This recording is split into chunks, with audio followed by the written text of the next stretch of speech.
All right, guys, final step, the installation of our graphics card, the ARC A580. Unscrew this cover, and we're gonna be removing the first bracket and the second bracket.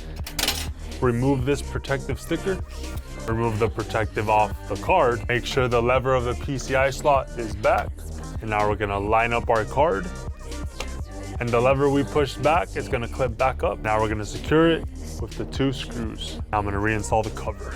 And last, we need to add the juice, clipping on top.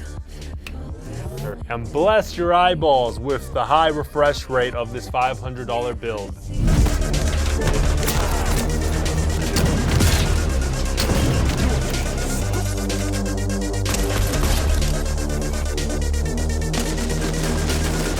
You can check out the full build guide on Creator.